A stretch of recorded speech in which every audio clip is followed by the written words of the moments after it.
On the side, you have some specifications about the unit. Now, because this uses LED, the bulb is rated at 30,000 hours, which is extremely long. There's also an HDMI port in addition to a VGA input, so that you have multiple different sources to select from. In the box, you have access to a RGB cable, so if you don't want to use VGA or HDMI, you can opt for this. The cable length is a little bit short, however. There's no VGA cable and no HDMI cable that's included, unfortunately. You also have access to a remote that uses IR technology on the very top. It works pretty decently, and the spacing between the keys is nice and large. However, I found the battery life to be a little bit short. It takes two AAA batteries, which are also not included in the box. And you have access to the 5-way navigation D-pad, various input modes, play, pause, power keys, menu keys, zoom keys, and volume keys all on here. There's also access to a user guide, which is pretty well documented, and it shows you the various functions in Chinese as well as English, even though it's in black and white and not in full color. And finally, of course, there is just the projector itself. The power cable is also on the shorter side of the spectrum, so the length could be a bit longer for a future iteration model. Taking a look at the design, it is definitely striking. It's very modern looking and quite reminiscent of the HTC Touch Diamond, a smartphone that we checked out a few years back. It has a prism shape that is very modern looking, and you have a mixture between brushed and matte surfaces that looks pretty cool. On the top, you have access to all the controls, including the power keys, OK key, selection keys left and right, as well as the input key to swap between the HDMI, VGA, as well as RGB. There's also a escape key to go back. These controls are all tactile, responsive.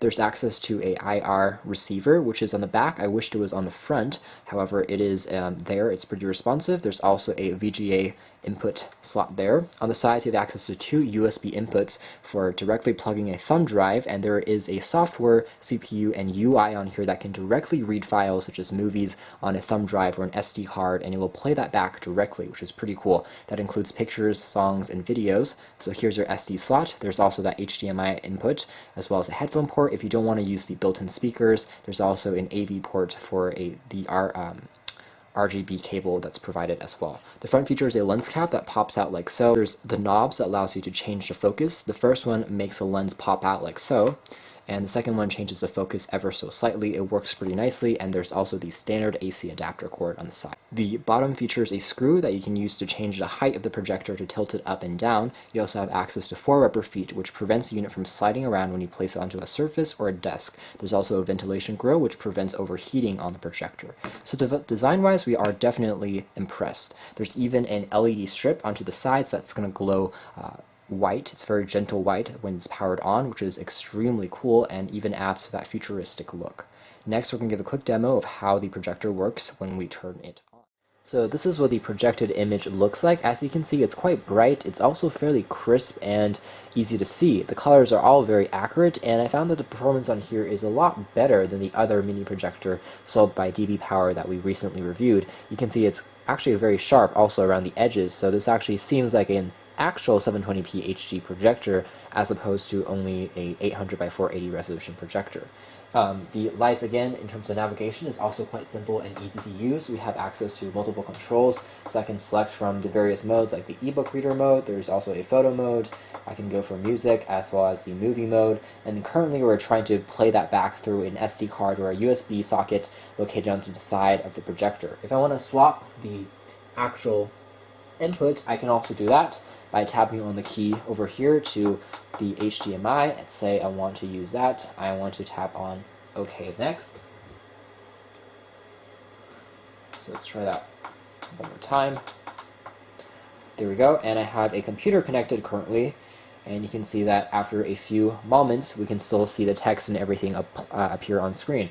It's not crisp enough for you to read every single word on screen if you have a page that's very dense with text, as you can see here, but for the most part it does a pretty good job. And again, you have very accurate colors. You can see any comics, you can use it for lectures if you are a teacher, for business meetings, and of course you can enjoy videos as well. So here's a brief video clip that we have that we can play back, and the actual sound is now going through the speaker on the projector, which actually works quite nicely. It's a little bit tinny, but it does a good job if you are watching a few movies here and there. It would probably be better if you plugged in your own speakers, however, if you wanted a louder sound in addition to something that's a bit more rich. But overall, it does a good job for playing back images, videos. If we go into full screen mode, you can see that the experience is actually quite good. Again, colors are accurate, frame rates are fast, and it seems to perform better than a lot of other projectors we've seen even at 720p HD resolution, which is a lot saying since this is a very small projector with a resolution that's on paper shouldn't be this good.